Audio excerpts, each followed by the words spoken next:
Every transformation begins in the dark, like entering a tunnel with no clear end, a narrowing, a pulling in. But the tunnel isn't punishment, it's a passage.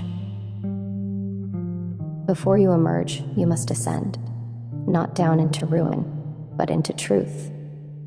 Most people try to turn back, to run toward light, toward comfort. Some avoid the tunnel altogether, but true growth asks you to keep walking, to move toward what you've sealed off, not to relive your pain, but to meet the parts of you that were left behind inside it. Before we continue, be sure to like, comment, and subscribe. Psychology calls it the shadow, not because it's evil, but because it lives outside of you.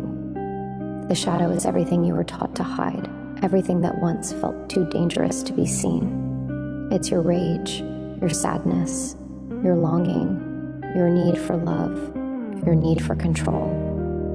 It's everything you were told not to be, but still are. We imagine that if we open that door, we'll fall apart, but more often, it's the resistance that wears us down, because you didn't get rid of those parts.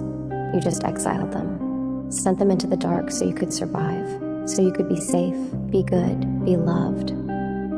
But they never left. They shape your reactions, your fears, your relationships. They whisper behind your thoughts. They show up in your dreams. And they will keep calling you back until you turn and face them. You see, the shadow isn't a flaw, it's a fragment. A part of you paused in time, waiting for your return.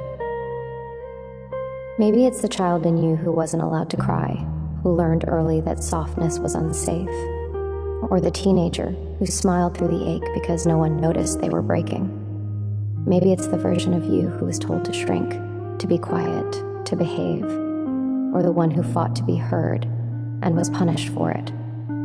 These aren't just stories from your past, they are living parts of you, still feeling, still responding, still shaping how you move through the world. Because the shadow isn't behind you, it's within you, still hoping you'll come back and offer it the love it never got. It doesn't want control, it wants connection. It wants to be seen, heard, held.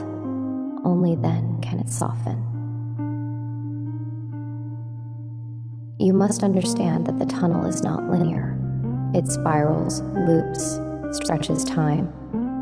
Some days it feels like progress, other days like collapse.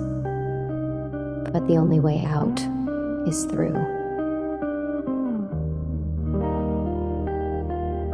This is where most people turn around, when the discomfort gets too loud, when old pain resurfaces and the instinct to numb takes over.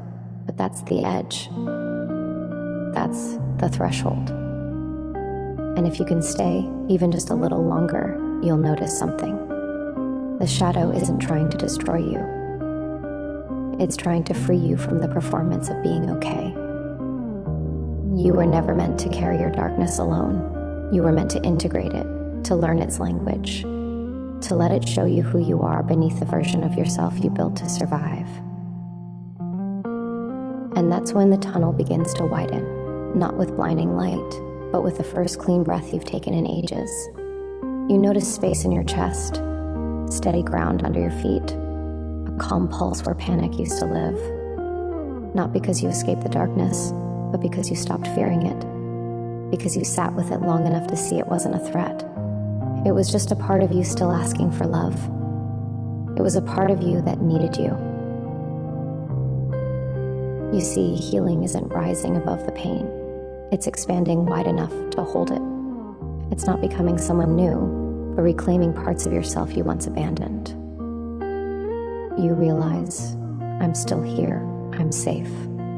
I didn't lose myself in the dark. I found a part of me that had been stuck there. The tunnel didn't take me away. It brought me back to myself.